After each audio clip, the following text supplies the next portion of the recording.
자, 에베소서 2장 2절 3절 같이 읽겠습니다.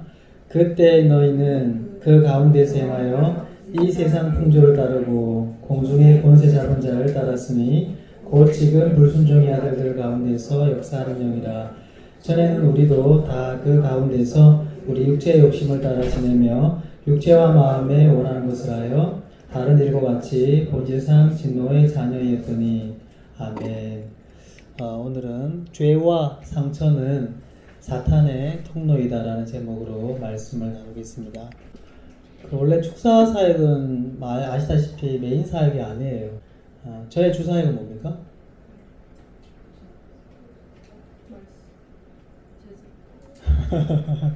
제자 삼는 사역이잖아.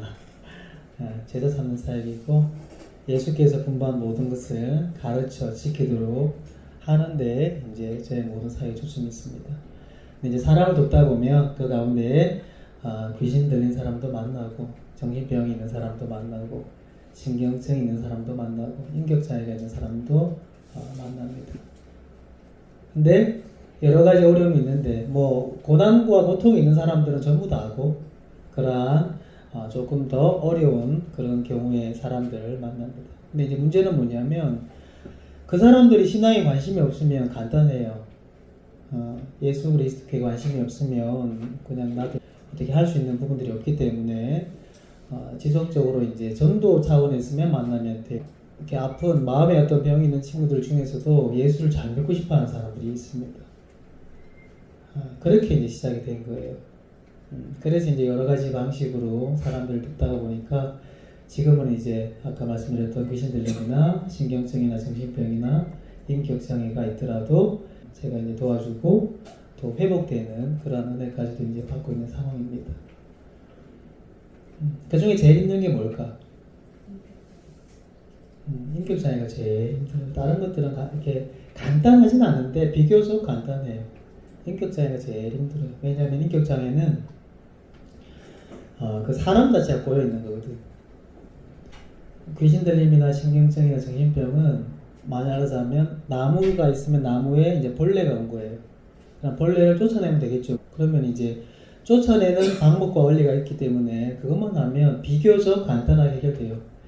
물론 이제 비교적 간단하게라는 게 이제 단위가 이제 연 단위지. 1년, 2년, 3년 이렇게 1년, 2년, 3년만 꾸준히 이렇게 하면 병이 없는 것처럼 회복이 돼요.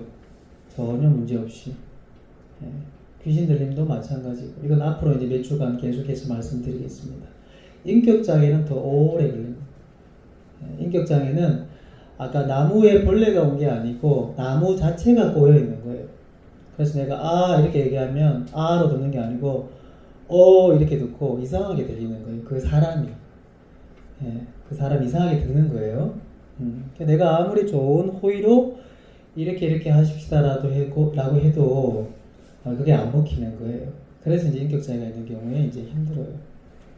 그리고 이것들이 섞여 있는 경우도 많고 대부분은 섞여 있고 이러한 마음의 병을 한때 알았더라도 전혀 문제 없이 예수 그리스도를 잘 믿고 살아갈 수 있고 교회와 가정과 일터에서의 삶을 건강하게 얼마든지 살아갈 수 있습니다. 그래서 만약에 내가 아픈 사람이나 아팠던 사람일지라도 거기에 대해서 전혀 이렇게 마음 상하거나 자존감이 낮아질 필요가 없습니다. 또 혹 다른 사람들이 이제 친구들 중에서나 그런 사람이 있을지라도 편견이나 오해를 가지고 바라보시면 안 돼요. 성경에도 막달라 마리아라는 사람이 있죠, 그죠? 막달라 마리아 기억납니까? 어떤 사람입니까? 마태복음 12장, 누가복음 8장 2절에 보면 7 귀신 나갔던 막달라 마리아 이렇게 표현되어 있습니다. 근데 그가 예수 그리스도를 잘 믿고 섬기는 그러한 어떤 삶을 살았던 것을 성경이 기록하고 있어요. 한때 7 귀신이 들렸지만 그의 삶 가운데, 그녀의 삶 가운데 예수 그리스도의 제자로서 이렇게 아름다운 삶을 살았던 것을 알 수 있습니다. 이해되시죠? 그래서 여러 가지 어려움들이 있을지라도 자신이나 다른 사람이 그런 어려움이 있을지라도 편견이나 오해를 가지고 대하면 안 된다. 얼마든지 예수 그리스도의 좋은 제자로 건강하게 또 견고하게 아름답게 살아갈 수 있습니다. 전혀 문제가 안 돼요. 그 이제 방법과 원리만 잘 이렇게 따라 살면 그래요. 이제 지난 주일이죠. 이제 친구 목사한테서 이제 연락이 왔습니다. 이런 얘기를 할 때는 프라이버시가 있기 때문에 이제 어느 부분들은 각색을 하고 또 약간 이렇게 그렇게 각색을 해서 말씀을 드릴게요.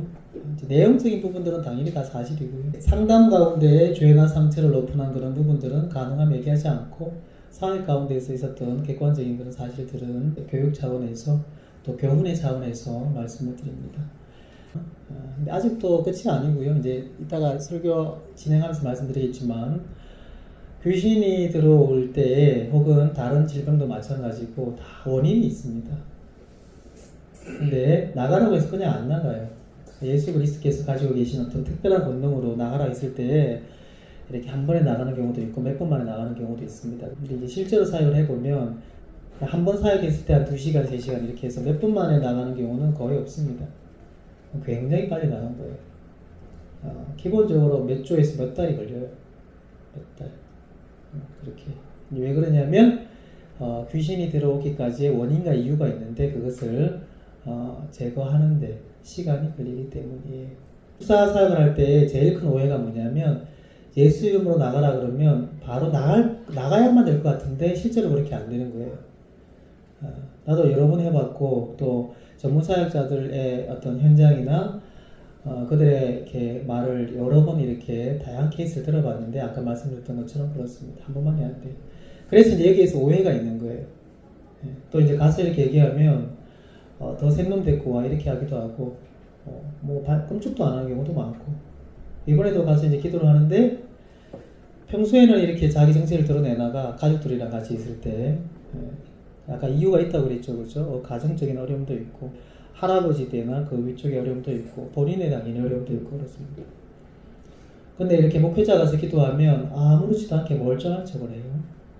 그래서 이제 30분, 40분 기도하니까 이제 나오더라고. 뭐 누구고 어쩌고 저쩌고 어떻게 들어왔고 어떻게 힘들게 하고 이런 것들이 쭉 나와요. 사역자들이 와서 이제 축사를 하고 사역을 하면 숨기는 거예요. 나가기 싫으니까. 그래서 없는 척을 해요. 그래서 이제 너 갖고 안 돼. 다른 데 구하라고 하기도 하고 없는 척 조용히 이렇게 있기도 하고 버티는 거죠. 그렇게 이제 진행이 돼요. 그래서 이제 처음 사역하시는 분들이 여기서 이제 힘들어요.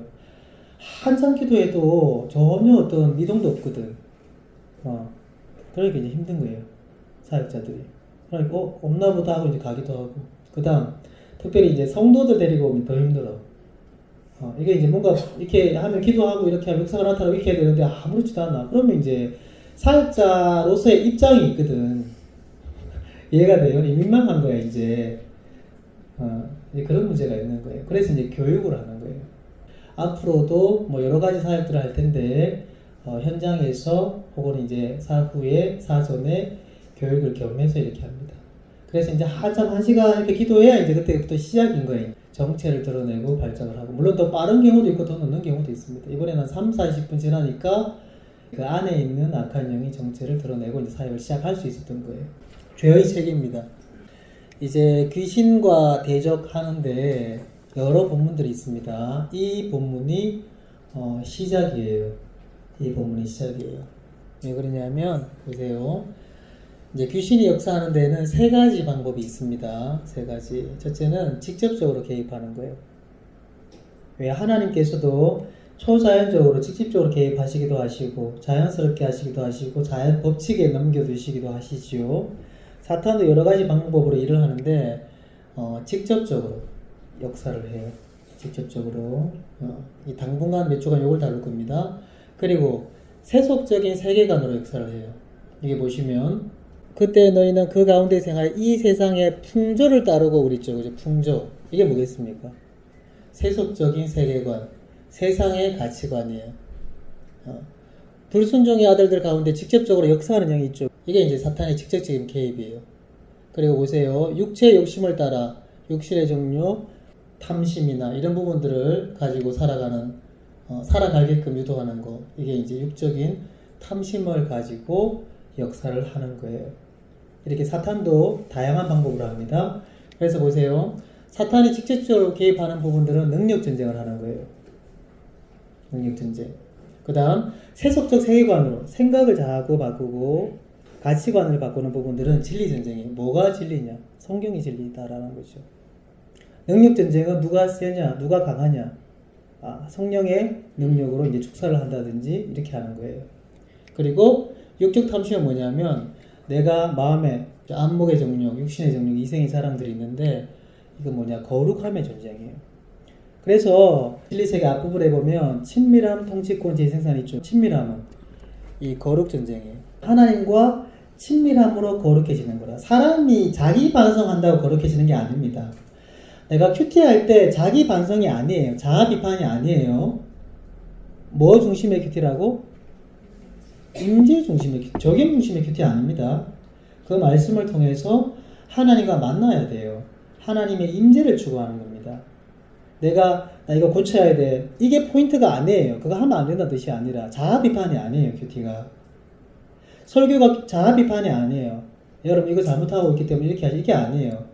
통치권 얘기했잖아요. 복음. 하나님의 능력으로 우리가 인생을 살아가는 겁니다.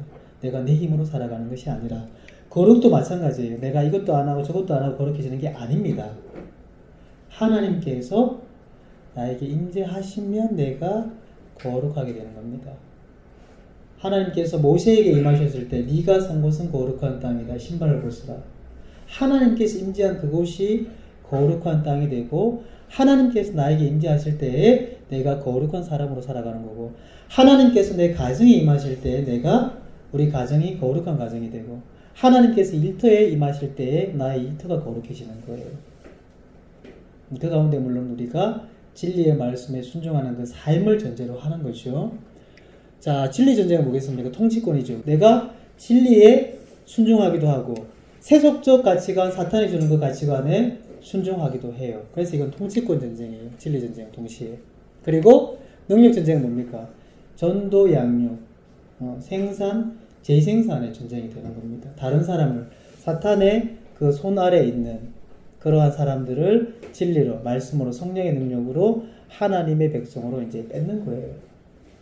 그래서 친밀함, 통치권, 재생산이 본질이라고 그랬죠. 똑같이 이러한 친밀함, 통치권, 재생산으로 사탄을 대적하고 우리가 거룩전쟁, 진리전쟁, 능력전쟁을 해 나가는 거예요. 그래서 친밀한 통치권 재생산이 본질입니다. 이 사탄이 직접 전쟁하는 거, 지금 공중의 권세 잡은 자가 직접적으로 역사를 하는데 우리가 능력 전쟁을 합니다. 성령의 내주가 있습니다. 친밀한. 성령께서 안에 오셔서 우리가 성령과 친밀한 삶을 살아가는 거예요. 통치권은 성령의 충만인데 통치의 충만인 거라. 우리가 말씀에 순종하고 나가는 거.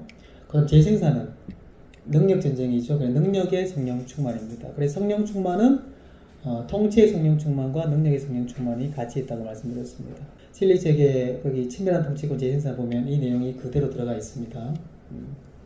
사탄이 역사를 하는데 직접적으로 역사를 하는데 4단계를 통해서 역사를 해요. 이 4단계라는 것은 최소한으로 그룹핑을 한 거예요.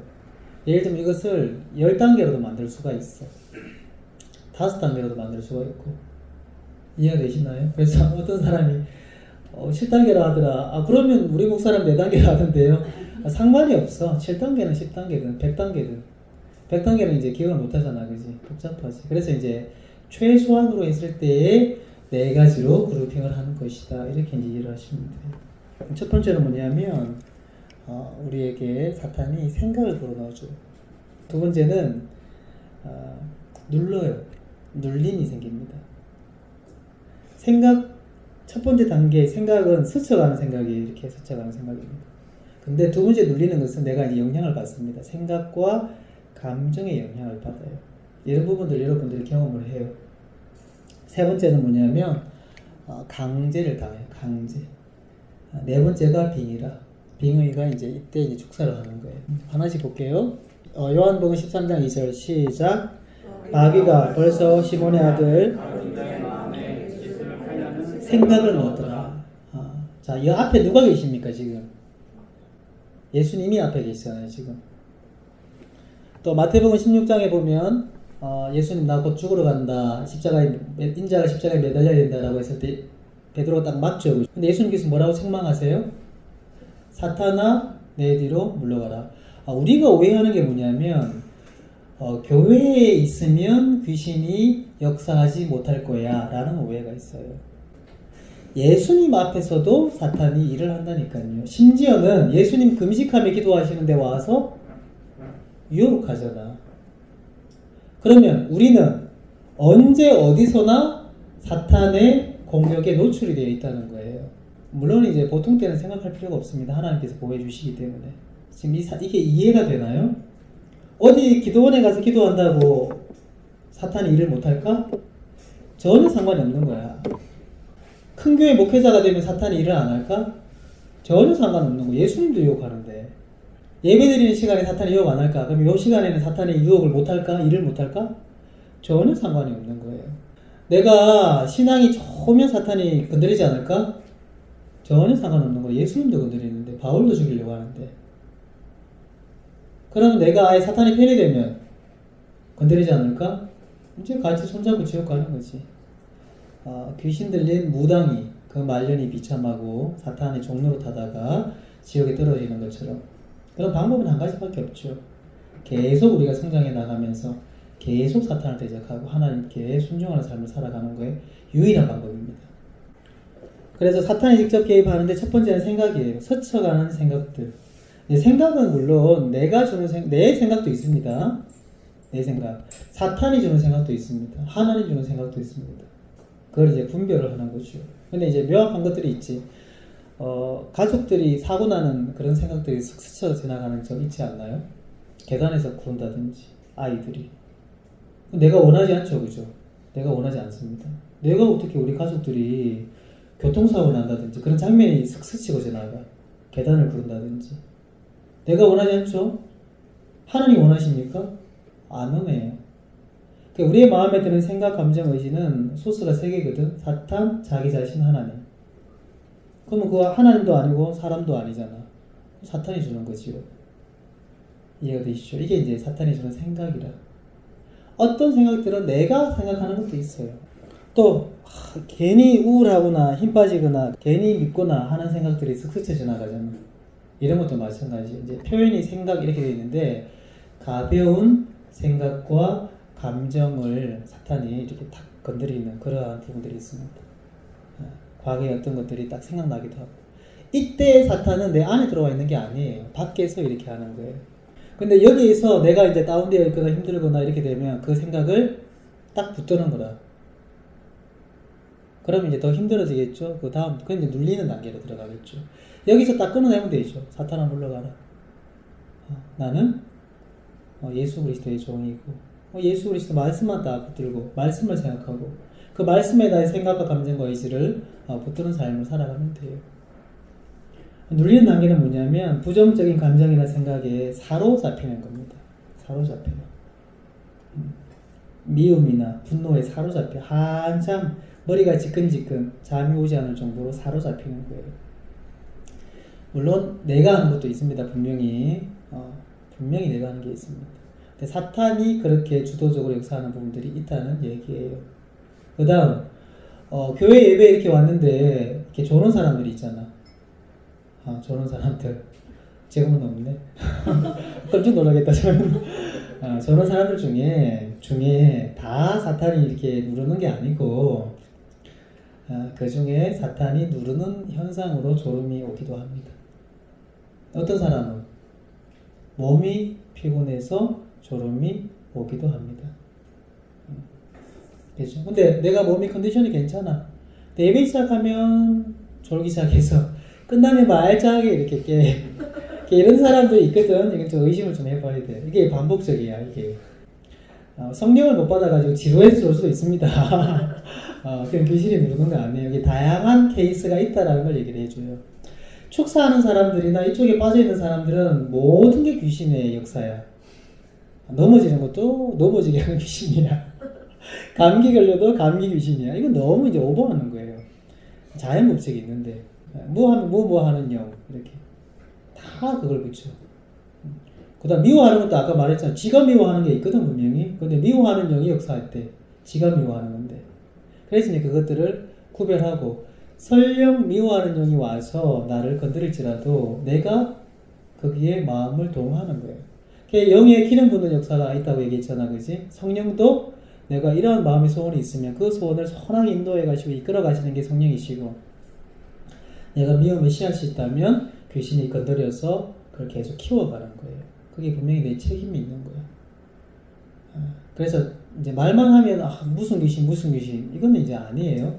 그 다음 이제 심한 가위 눌림 같은 게 있습니다. 가위 눌림, 심한 가위 눌림. 가위 눌림도 육체적인 현상이 있습니다. 그냥 피곤해서 자거나 아침에 일어났다가 자면 또 이제 여러 가지 꿈을 꾸면서 머리가 복잡해지면서 또 이제 하는 것도 있어요. 이건 보편적인 현상이에요. 근데 귀신이 주는 가위 눌림이 있고, 그런 부분들은 또 많이 느껴져요. 어떤 경우에 기도할 때 섬찟한 경우가 있습니다. 뒤에서 정말 뭔가가 있는 것처럼 느껴져요. 자, 교회에서 기도하는데 사탄이 일을 할 수 있을까 없을까? 당연히 일을 해요. 내가 기도하고 있는데도 당연하지. 섬찟하게 할 수 있는. 그래서 물론 할 수 있는 선이 있고 할 수 없는 선이 있습니다. 빙의 전까지는 사탄이 할 수 있는 건 뭐냐면 겁을 주는 거예요. 직접적으로 터치를 못해. 생각을 불어주거나 감정을 이렇게 자극하는 거예요. 직접적으로 해하지는 못해요. 속이는 거예요, 자꾸. 마치 죽일 것처럼. 악한 마귀가 손도 대지 못할 것이다 라고 분명히 요한일서 5장 끝부분에 보면 나와 있습니다. 그게 사탄이 할 수 있는 한계예요. 그래서 우는 사자처럼 이렇게 표현하죠. 그 얘기 많이 들어보셨죠? 사냥하는 사자는 울어요, 안 울어요? 사자가 사슴을 쫓아가는데 막 울면서 하는 거 봤어? 아니면 몸을 낮추고 바람 반대 방향에서 조용히 깜짝을 기어가. 그 사냥하는 사자는 울지 않아요. 울면 다 도망가는데. 육식 동물들은 순간 스피드는 뛰어나지만 그 근육 자체가 지속성이 없어요. 스태미나가 없어. 채식 동물들은 스태미나가 있거든. 절대로 못 쫓아가요. 그래서 잠깐 딱 뛰면 힘들어 못 해먹겠네 하면서 이제 터벅터벅 오는 거야. 그래서 대부분은 육식 동물들이 사냥할 때 대부분은 실패해요. 많은 경우는. 그래서 이제 어린 것들이나 아픈 것들이나 이렇게 떨어져 있는, 물에 떨어져 있는 것들을 이제 여러 마리의 사자나 호랑이가 덤벼드는 거예요. 근데 거기다 울어봐봐. 사냥이 돼요, 안 돼요? 안 돼요. 이제 그 말은 이제 겁을 준다는 거예요. 우는 사자처럼 이렇게 이제 표현할 때. 그래서 이제 걱정하지 않아도 된다는 거예요. 그래서 이제 모르면 그 우는 사자에 벌벌벌 들고 내가 이렇게 사탄이 나를 망하게 하겠다, 죽이겠다. 그게 진짜 죽는 거야. 진짜 망하는 거야. 겁먹어가지고. 그래서 이제 배우고 알아야 되는 거예요. 그리고 이제 눌림 같은 경우에서 이제 인큐버스, 서큐버스라고 하는 게 인류가 보편적으로 경험하는 거예요. 목마라고 하는 거. 성적인 귀신. 그래서 이제 어떤 생리적인 현상으로 어떤 성적인 그러한 꿈을 꾸는 경우도 있고, 이러한 귀신들의 이렇게 눌림으로 말미암아서 그런 꿈을 꾸는 경우도 있어요. 그래서 이제 그런 꿈을 꿀 때는 이렇게 촉감까지도 느껴져요. 이렇게 이성으로서의 그런 촉감. 불면증을 야기할 정도로 어떤 미움, 분노, 슬픔, 공포심 이러한 사로잡히는 경우가 있습니다. 이게 눌리는 거예요. 강제는 뭐냐면 자살 충동, 살인 충동, 이게 이제 강제입니다. 아직은 바깥에 있습니다. 바깥에. 그래서 이제 그 사회에 대한 분노로 불지르는 사람들이 있습니다. 건물이나 차에 석유 얹고 휘발유 끼워 얹고 불지르는 사람이 있습니다. 근데 어떤 사람들은 그런 경우가 있어. 자꾸 귀에서 누가 불질러라, 다 총으로 쏴 죽여버려라, 혹은 높은 데에서 뛰어내려라, 이런 말을 자꾸 한다라고 이렇게 인터뷰에 보면 말하는 사람들이 있습니다. 이게 강제예요, 강제. 내 마음이 약한데 자꾸 이렇게 해봐봐. 그러면 뛰어내린다니까. 이렇게. 불지르기도 하고 다른 사람을 죽이기도 하고. 그래서 강제 정도가 되면 아직까지는 사탄이 바깥에 있지만 우리의 생각과 육체를 굉장히 강력하게 제어하는 거예요. 그 다음 단계는 이제 빙의입니다. 빙의. 자, 요한복음 13장 26, 27 시작. 예수께서 대답하시되 내가 떡 한 조각을 적혀다 주는 자가 그니라 하시고 곧 한 조각을 적혀서 가룟 시몬의 아들 유다에게 주시니 조각을 받은 후 곧 사탄이 그 속에 들어간지라. 이 예수께서 유다에게 이르시되 내가 하는 일을 속히 하라 하시니. 물론 시작은 가룟 유다의 탐심이었습니다. 탐심이었습니다. 죄입니다. 죄. 예수님 앞에 계신데 사탄이 가룟 유다의 마음 속으로 들어가는 거예요. 그 사람에게로 들어가는 거예요. 예수님 앞에 계신데. 자, 이게 특이해. 이게 예수님이 앞에 계신데 그 안으로 들어간다니까. 예수님이 못 들어가게 할 수 있잖아. 근데 그게 안 되는 거예요. 이게 예수님께서 못 들어가게 할 수 있는데 그렇게 안 하시고 그렇게 안 되는 거예요. 이게 이제 영적인 원리라고 내가 자꾸 가르치는 게 그거라. 영적인 원리라고 가르치는 그거예요. 내가 생각하는 대로 자꾸 신앙을 내가 생각하는 대로 될 것이라고 생각하면 안 돼. 지금 예수님 앞에 있는데 사탄이 가룟 유다 안에 들어간다니까. 예수님이 못 들어가게 하면 되잖아. 다른 사람들은 다 귀신 쫓아주면서 왜 제자는 안 해줘? 들어갈 수밖에 없는 법적인 권한을 갖는 거야. 귀신이. 그 소유권이라고 부르거든. 통치권이라고 부르는 거예요. 그래서 내가 자꾸 통치권 하는 거야. 다른 말은 로드십, 소유권. 또 말을 또 바꿀 수 있거든. 아버지 되심. 부모가 자녀를 소유하거든, 법적으로. 물론 사랑이 소유죠. 함부로 하는 뜻이 아니고. 몸에서 나왔기 때문에 부모 거야. 법적으로, 영적으로. 이 빙의라는 부분은 또 앞으로, 근데 오늘은 말고, 이제 다음 주 이렇게 계속 말씀드릴게요. 마귀가 역사하는 원리가 있는데, 소유권, 통치권, 이걸 붙드는 거예요. 그래서 특별히 이제 마귀가 어떤 사람의 집이나 어떤 가정에 강력하게 역사하거나 들어갈 때 이 소유권을 주장해서 얘는 내 거, 이 가정은 내 거, 이렇게 하는 거예요. 자, 그러면 이 문제가 생기는 거예요. 자, 교회를 다녀. 자, 이전에 그랬다 쳐. 우리 조상들은 다 우상숭배했습니다. 교회가 100년밖에 안 됐잖아요. 우리 조상들은 다 우상숭배했어요. 심각하게. 심각한 죄가 있는 거예요. 또 우리나라에서는 얼마나 많은 전쟁을 치렀습니까? 상처가 오늘 제목이 죄와 상처는 사탄의 통로다. 죄와 상처를 통해서 사탄이 법적인 권한을 갖거든. 영적인 원리로. 자, 근데 예수를 믿었습니다. 그러면 원래는 뭐냐면 우리가 누구의 소유가 되어야 됩니까? 원래는. 같이 읽을게요. 시작. 그들이 새 노래를 불러 이르되 두루마리를 가지시고 그 인봉을 떼기에 합당하시도다. 일찍이 죽임을 당하사 각 족속과 방언과 백성과 나라 가운데에서 사람들을 피로 사사 하나님께 드리시고 그들로 우리 하나님 앞에서 나라와 제사장들을 삼으셨으니 그들이 땅에서 왕으로 타리로다 하더라. 예수께서 피로 우리의 죄를 다 씻으셨잖아요. 해결하셨잖아요. 자, 이제 우리는 법적으로 누굽니까? 누구의 소유입니까? 하나님의 소유잖아요. 하나님의 소유잖아요. 우리가 법적으로. 그러면 사탄이 힘을 잃어야 되잖아. 맞죠? 더 이상 소유권 주장을 못 해야 돼요. 근데 여전히 한단 말이지. 왜 그럴까? 이게 여기서 이제 오해가 있는 거예요. 그래서 축사사를 안 해본 사람들은 뭐 예수 믿으면 다 끝났지, 뭐 교회 다니면서 무슨 마귀야, 뭐 이런 식으로 얘기를 해요. 무슨 귀신이야, 이렇게 얘기를 해요. 근데 아니에요. 끊임없이 영향을 받아요. 아까 얘기했던 것처럼 예수님도 유혹한다니까. 예수님 앞에 계신데도 사람 안에 들어간다니까. 가룟 유다 안에 3년 동안 말씀 배웠거든. 말씀이 있었다고. 들어간다니까. 그래서 원리가 중요합니다.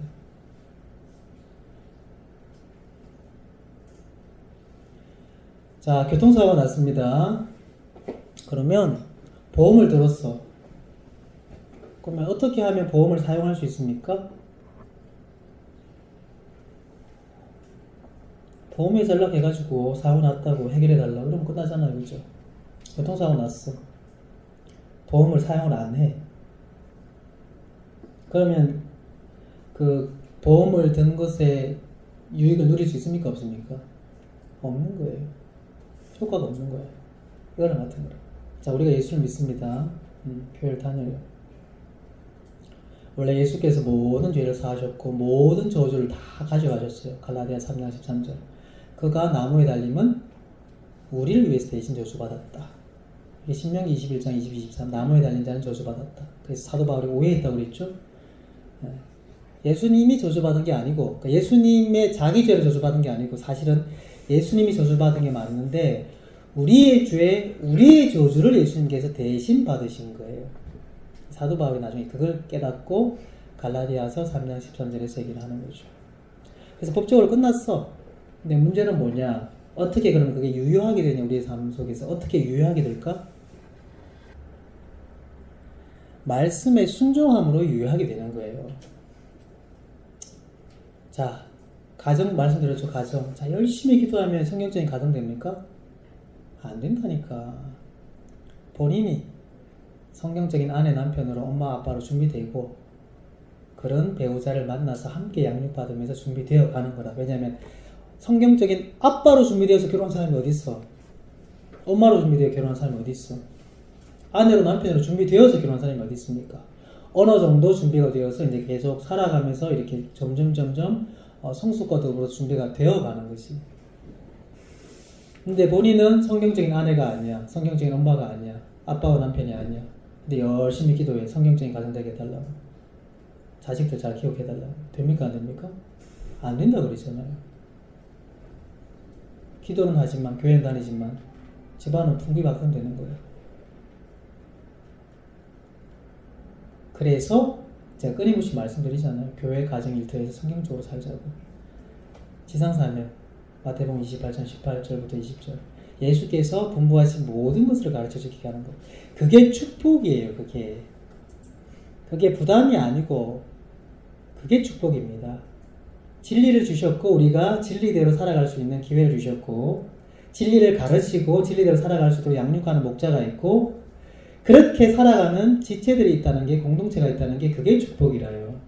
그렇게 사탄의 공격과 사탄의 법적인 소유권을 깨뜨려가는 거예요. 예수는 믿었습니다. 심지어 성령도 받았어. 근데 아까 말씀드렸던 것처럼 가정에서 성경적인 아빠, 엄마, 부모로 안 살아가. 그러면 성경이 주는 성경적인 가정의 유익을 누릴 수 있습니까? 없습니까? 못 누립니다. 가정은 여전히 개판이 되는 거예요. 그게 이상하지. 기도하는데 왜 우리 가정이 이래요?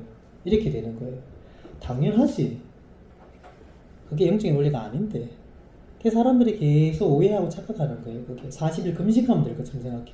40일 금식하면 삐뚤어진 내 아들이 돌아올 거라고 생각해. 좋은 데 취직하고 효자 될 거라고 생각해. 예수 잘 믿으라고 생각해. 천만의 말씀. 진리대로 살아감으로 말미암아서 우리가 사탄의 그러한 법적인 소유권이나 영향력을 계속 약화시켜 나가는 거예요. 하나님께 주신 그러한 그 저주로부터 자유케 되었고 죄로부터 해방된 그러한 삶을 우리가 살아갈 수 있는 겁니다. 그래서 원리가 중요한 겁니다. 원리는 어느 측면에서 어떻게 보더라도 다 그거라. 축사에 대해서 이렇게 여기서 직접적으로 다루는 건 처음이지, 그치? 근데 다 일치하잖아, 그게. 아구가 딱딱 맞잖아요. 그러니까 원리라고 하는 거예요. 영적인 원리라. 그게 진리라. 여기서 볼 때 다르고 저기서 볼 때 안 맞고 아구가 안 맞고 그건 진리가 아니지. 그래서 우리가 그걸 계속 배우고 그렇게 살아가는 거예요. 자, 우리 사람의 영혼 역사가 있습니다. 사람의 마음에 영혼에 구멍이 있다고 그랬죠. 죄와 상처예요. 거기를 통해서 사탄이 직접 들어오기도 하고 혹은 생각, 눌림, 강제, 바깥에서 영향력을 끼치기도 하는 거예요. 그래서 영혼에 이 세 가지 병과 인격장애가 있든지 없든지 간에 꾸준히 대소일배하면서 특별히 개인 양육을 받으면서 계속 우리 영혼 육사를 제가 돌보지 않습니까? 목자로. 그 이유가 바로 여기에 있는 거예요. 이 구멍들을 하나씩 메워가는 거예요. 이 구멍은 하나님께서 은혜와 진리를 주셔도 쑥 빠져나가. 어떤 경우에 다리에 힘이 쭉 풀릴 때가 있잖아요. 뭔가를 받아먹고 은혜를 받았는데도 불구하고 하루 이틀 지나면 쑥 빠져나가는 느낌이 들어요. 왜 그러냐? 영혼에 구멍이 많아서 그래. 이제 큰 구멍부터 메우는 거예요. 아까 말했던 그 영혼의 세 가지 변공 인격장애는 그게 가장 큰 구멍이거든. 그래서 그걸 시급하게 메우는 거고. 그게 없더라도 사람들이 구멍이 있을까 없을까? 있잖아요. 그 다음 진리가 없고 순종하는 삶이 아니잖아요. 계속 사탄이 데리고 노는 거예요. 속이고. 사탄이 수천 년 먹었잖아요. 수천 년 묵었잖아, 사탄이. 거룩한 그룹으로 처음 지어심을 받았고, 영적인 세계에 대해서 누구보다 통달해져 있고, 성부, 성자, 성령 하나님을 제외하고는 우리가 못 이긴다니까. 진리로만 이길 수 있고, 성령의 능력으로만 이길 수 있는 거예요. 진리로만 사탄의 그 지혜를 깨뜨릴 수가 있는 거라. 성령의 능력으로 그 사탄의 능력을 대적할 수 있는 겁니다.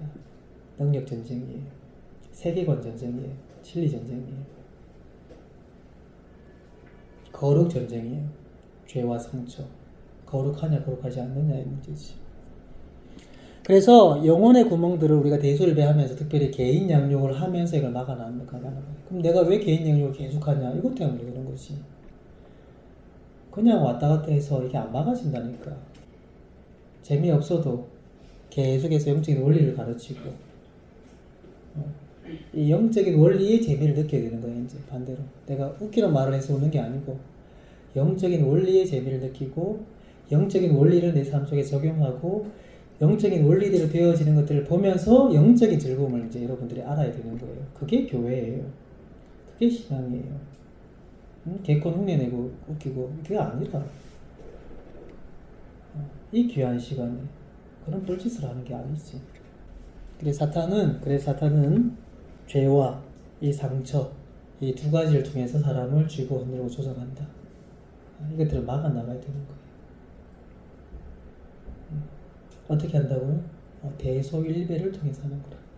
계속해서 설교 시간에 영적인 원리를 배우고, 개인 양육 시간에 그렇게 살아가고 있는지를 계속 점검하고, 어려운 부분이 있으면 해결을 받고, 그러한 삶을 가지고 소그룹에서 나누고, 그리고 주중에는 개인 경건 생활을 통해서 하나님의 능력과 지혜를 계속 이렇게 충전하면서 마음을 하나님께 모으면서 살아가는 거라. 이게 대소일배를 통해서 영혼 육사 관리를 한다는 말이에요. 특별히 이제 개인 양육 때 이 영혼의 구멍들을 계속 막아 나가고 있고. 그러니까 교회만 다니고 안 되는 이유를 아시겠죠, 그죠? 교회에서 설교 말씀 가운데 어떤 육적인 재미나 감정적인 위로만 받으면 안 되는 이유가 여기 있는 거예요. 그게 의미 없다는 뜻이 아니라, 말씀 속에 감정적인 위로도 있습니다, 분명히. 하나님의 은혜가 분명히 있습니다. 그게 다가 아니라요. 그게 메인이 아니라요. 진리를 배워야 되는 거예요. 삶의 원리를 배워야 되는 거예요. 삶의 방식을 배워야 되는 거예요. 그래서 설교 시간에 그걸 얘기하고, 그걸 할 수 있는 공동체를 계속 만들어가는 거예요. 그런 사람을 자꾸 모으고 있는 거고. 그래서 대설배 중에 뭐가 제일 중요하다고? 예배가 제일 중요하다고. 여기서부터 진리가 시작되잖아요. 나머지는 그렇게 살아갈 수 있도록 하는 거고. 그래서 내가 예배를 제일 중요하게 생각하는 거라.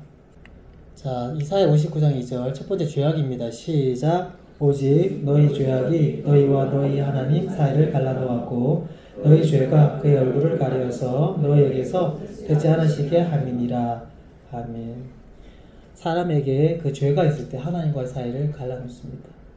사탄이 그 죄로 말미암아서 사람에게 소유권을 주장하는 거예요. 내 거. 이렇게. 그래서 아담과 하와가 하나님의 말씀을 어겼을 때, 죄를 지었을 때에 이제 사탄이 아담 하와를 쥐고 흔들고 그들의 후손을 쥐고 흔들고 이렇게 하는 거예요. 그래서 죄라고 했을 때 돈, 섹스, 권력 이렇게 정리하면 쉽습니다. 리차드 포스터가 이렇게 정리를 했죠. 탁월한 통찰력이라서 하게요. 돈, 탐심, 부자 되고자 하는 욕망. 어느 정도 내가 재정적으로 견실하게 있게 살아야 되는 것은, 이것은 성경의 원리입니다.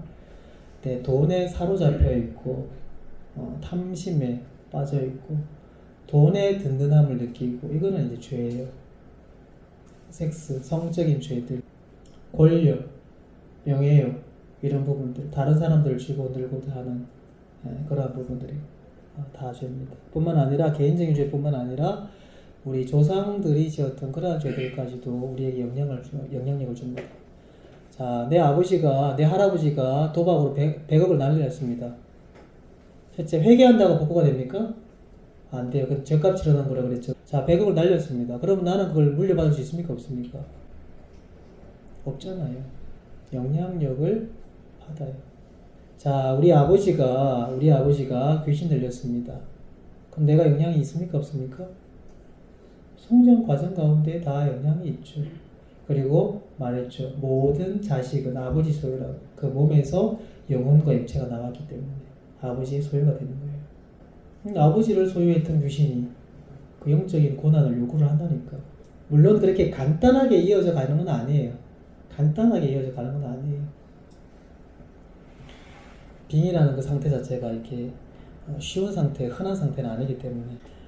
두 번째는 뭐냐면 상처입니다. 상처.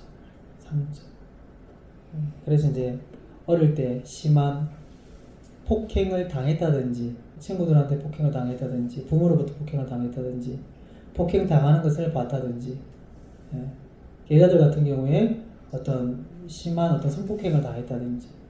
그래서 보면 옛날에 영화 같은 데나 보면 그런 어떤 일이 있고 이렇게 정신을 놓고 이렇게 그런 여자들이 있잖아요. 그런 묘사도 있고 그게 흔한 묘사잖아, 보편적으로. 그게 이제 그런 케이스라고 볼 수가 있는 거예요. 정신병이랑은 달라요. 또 내가 누군가를 심하게 미워하고 미움은 결국은 살인이 됩니다. 또 공포심이나 그러한 어떤 감정들 가운데 사로잡혀 있을 때 들어와요. 내가 의지를 놓게 되거든. 사탄이 들어오는 이유가 뭐라고요? 죄와 상처라고. 그럼 해결책은 뭘까요? 죄와 상처를 해결하면 돼. 그래서 이제 바퀴벌레 비유가 있습니다. 쓰레기가 잔뜩 있습니다. 바퀴벌레가 꼬이겠죠, 그죠? 그럼 바퀴벌레 약을 치면 해결될까요? 당장은 나갈 수 있겠죠, 그죠, 바퀴벌레가? 그럼 또 시간이 지나면 다시 몰려오는 거죠. 그럼 뭘 해야 되나요? 네, 쓰레기를 치워야 돼요. 두 가지를 같이 해야 되는 겁니다. 두 가지를. 바퀴벌레도 쫓고, 축사, 동시에 쓰레기를 치워야 돼요. 죄와 상처를 치유해 가야 됩니다. 그게 아까 영혼의 구멍을 막는 과정이에요. 이 사역을 하는 사람들은 그게 이제 보이는 겁니다. 본인도 느껴요. 그냥 그걸 인식하지 못하고 살아가기 때문에 내가 왜 이렇게 힘들지? 왜 이렇게 뭐가 잘 안 되지? 뭔가 하려고 하면 주저앉고 뭐가 잘 안 풀리고 이렇게 느끼는 거거든. 근데 이걸 이제 보기 시작하고 인식하기 시작하면 그게 보입니다. 내 영혼에 이러한 구멍이 있구나. 죄와 상처가 해결되지 않았구나. 자, 죄를 해결하려면 어떻게 하면 좋을까요? 회개를 해야 되잖아. 너무 쉬운 거라서, 그지? 대답을 못하는 건 둘 중에 하나. 너무 쉬운 거라고 설마 목사님이 저걸 물어보실까? 아니면 너무 어려워서 대답을 못하고, 그지? 이거는 쉬운 쪽이죠. 같이 읽을게요. 요한일서 1장 9절 시작. 만일 우리가 우리 죄를 자백하면 그는 미쁘시고 의로우사 우리 모든 불의에서 우리를 깨끗하게 하실 것이요. 우리가 죄를 하나님 앞에 진심으로 자백하면, 회개든 자백이든 똑같아요. 진심으로 자백하면. 그 말은 바꾸려고 애를 써야 돼요. 자, 같은 죄 두 번 안 지어본 사람 있습니까? 그러면 그 사람은 성인이야, 성인. 세 번 안 지어본 사람 성인이야. 계속 반복해서 지어요. 나도 마찬가지예요. 거룩한 척 안 하잖아, 여러분 앞에서 내가 설교한다고. 똑같아요. 근데 뭐가 다릅니까? 믿는 사람과 믿지 않는 사람이 노력을 하는 거예요. 몸부림을 치는 거야. 말씀드렸죠. 두 번 지을 거 한 번 짓고 죄의 강도와 빈도가 약해져야 된다고. 삶이 조금씩 바뀌어야 돼요. 이게 회개예요. 사기꾼이 사기쳐서 11조 해. 사기꾼이 11조 하는 건 뭐냐면 그 나머지 구조에 대해서 자기가 마음에 안식을 얻고자 하는 거거든. 신학이 여기서 11조 하는 거 아니에요. 또 하나님 앞에 죄책감 있으니까 회개해. 그리고 사기를 쳐. 11조를 회개를 해. 사기를 쳐. 자, 이게 회개미가 아닙니까? 아니지. 뭔가 바꿔야 되는 거예요. 조금씩이라도. 한 번에 바꾸면 제일 좋고. 우리가 우리 죄를 자백하면 분명히 하나님께서 말씀하셨습니다. 그 죄를 해결해 주신다고. 이게 회개예요. 야고보서 5장 16절 시작. 그러므로 너희 죄를 서로 고백하며 병이 낫기를 위하여 서로 기도하라. 의인의 간구는 역사하는 힘이 금이니라. 아멘. 첫 번째는 당연히 하나님께 회개하는 거예요. 그래서 두 번째는 죄를 서로 고백하라. 있나요, 없나요? 너희 죄를 서로 고백하라. 있나요? 없나요? 있잖아. 옆 사람이랑 죄를 서로 고백하세요. 이러면 이제 오버하는 거야. 물론 성령의 역사로 공개적인 회개가 분명히 있습니다. 그렇죠? 있습니다. 근데 이제 보편적인 상황에서 그렇게까지는 안 해도 돼요. 왜냐하면 이제 자 오늘 내가 이제 다 이제 공개적으로 회개한다 쳐. 새 신자가 들어오면 그 사람한테 또 다 얘기해야 되나? 그게 아니잖아, 그치? 그게 아니다. 그 말은 뭐냐면 내가 신뢰할 수 있는 한두 명의 사람에게 얘기하면 충분합니다. 그래서 내가 소그룹 시간에는 공개적으로 죄나 상실을 오픈하지 말라고 얘기하는 이유가 거기에 있는 거예요. 그런 것들은 얘기한다고 해결되는 게 아니에요. 얘기한다고. 여러 사람한테 많이 알린다고 해결되는 게 아니라요, 이게. 마음이 문제지. 그래서 일반적으로 하나님께 회개해서 해결할 수 있으면 제일 좋아요. 근데 어떤 죄들은 하나님께 회개했지만 해결이 안 되는 경우가 있어. 그러면 서로 고하고 이 원리를 적용하면 돼요. 그래서 이 원리를 이제 그 카톨릭에서는 사제에게 하는 걸로 이제 하는 거지. 고해성사를. 그런 방식으로 하는 거죠. 거기서 이제 이쪽으로 좀 많이 이렇게 강조를 하는 거죠. 사제권을 강화하기 위해서. 그래서 여러분들이 어떤 죄가 있으면 하나님께 기도해서 해결하시면 제일 좋아요. 그렇지 않으면 여러분들 가운데 내가 신뢰할 수 있는 언니나 선배나 믿음의 사람에게 오픈해도 돼요. 저한테 해도 되고 1:1 목자나 소그룹 목자에게 해도 됩니다. 그러면 실제로 도움이 돼요. 왜냐하면 누군가의 죄를 오픈했을 때 사탄은 항상 숨기거든. 그러면 이제 그러한 죄들이 밝게 드러나기 때문에 누군가에게 한 사람에게만 오픈을 해도 힘을 잃는 그러한 경험을 합니다. 부부 사이 해도 되고 이해되시죠, 그죠? 부부 사이 하기 힘든 죄들은 다른 형님한테 해도 되고 이렇게 그렇게 하시면 돼요. 대신 이제 신뢰가 중요합니다. 자, 상처 해결은 어떻게 하면 되겠습니까? 용서하면 되겠죠. 과정이 있긴 있는데 결론적으로 그렇습니다. 같이 읽어볼게요. 서로 시작. 서로 친절하게 하며 불쌍히 여기며 서로 용서하기를 하나님이 그리스도 안에서 너희를 용서하신 것 같이 하라. 이렇게 말씀하셨어요.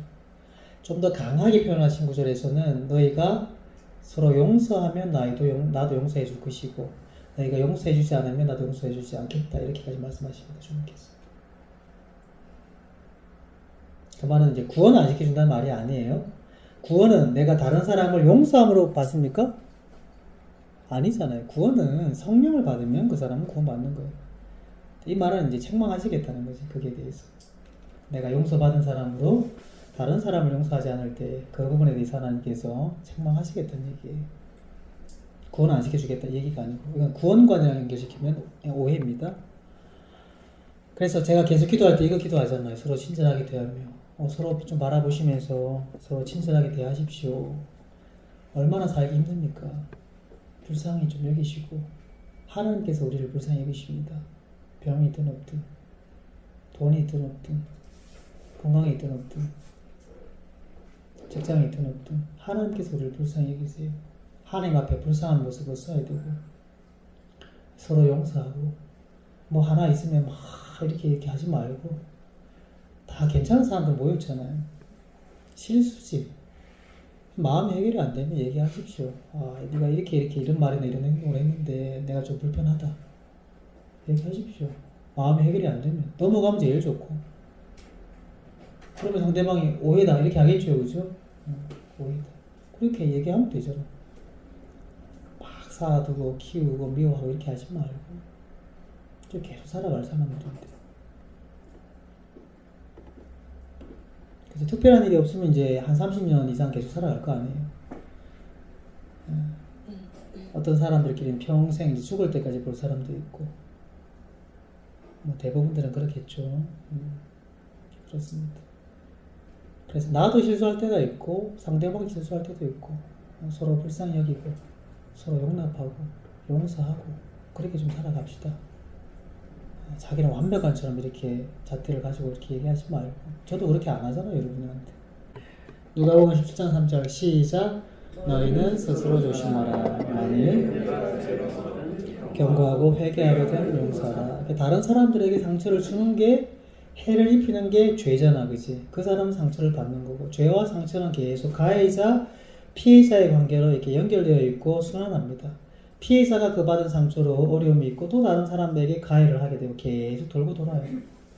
그래서 가해자는 빨리 사죄하고 회개하고 하나님과 사람에게 사죄하고 보상하고, 또 상처를 받은 사람은 보상을 받고 상황에 따라서, 그리고 용서를 해주고, 이러한 방식으로 살아가시면 됩니다. 세상 사람들이 이 원리가 안 통하잖아요, 그죠? 통하는 사람이 소수지, 인격적인 사람들. 우리의 가정에서 이러한 원리가 통하는 가정을 만들어가고, 우리 교회에서 이러한 원리가 통하는 그러한 이제 교회를 계속 만들어 가려고 하는 거예요. 그래서 이제 해결책이 뭐냐? 상처와 죄를 회개와 용서로 이제 해결해 가는 거예요. 그리고 아까 중요한 게 있죠, 그죠? 하나님께서 피로 샀다고 말씀하셨습니다. 우리의 삶을 하나님께서 통치하시도록 계속 내어드리지 않으면 누가 통치하겠습니까? 사탄이 통치하는 거예요. 하나님이 통치하시지 않으시면 사탄이 통치하는 거예요. 하나님의 생각대로 살지 않으면 사탄의 생각대로 살아가는 겁니다. 이거는 둘 중 하나예요. 제3의 길이 없습니다. 그래서 진리가 우리에게 축복입니다. 하나님의 말씀이, 그 하나님의 명령이 우리의 행복을 위해서 주신 거라고 신명기 10장에서 말씀하시잖아요. 우리의 행복을 위해서 명하신 말씀이다, 이렇게 말씀하시는 게 그것입니다. 부모가 자녀에게 공부 열심히 해라, 위험한 데 가지 말라라는 것과 동일해요. 우리의 행복과 우리의 안전을 위해서 주님께서 말씀을 하시는 겁니다. 결론입니다. 자, 죄의 체계가 있습니다. 첫 번째가 뭡니까? 직접 개입이 있고, 두 번째는 세속적 세계관으로, 세 번째는 육적인 탐심으로, 정욕으로 역사를 합니다. 탐심과 정욕은 내 몸이죠, 그죠? 세속적 세계관은 세상 풍조, 그리고 그 가운데 사탄이 직접적으로 역사하는 부분들이 분명히 있습니다. 마귀의 역사를 하는 가장 중요한 원리, 뭘 주장한다고? 소유권을 주장한다고, 통치권을 주장한다고. 너는 내 거, 이 가정, 이 가게는 내 거, 이렇게 통치권을 주장하는데 뭘 가지고 주장한다고요? 죄와 상처. 그럼 해결책이 나왔죠. 어떤 겁니까? 죄와 상처를 회개하고 용서하는 것. 두 번째, 나아가서 하나님의 통치권을 인정하면서 하나님의 그 진리에 순종하면서 살아가면 그 사탄의 모든 괴계로부터 우리의 삶이 자유케 되고 해방케 되고 행복하게 살아갈 수 있는 그 비결이 바로 여기에 있습니다. 기도하시겠습니다.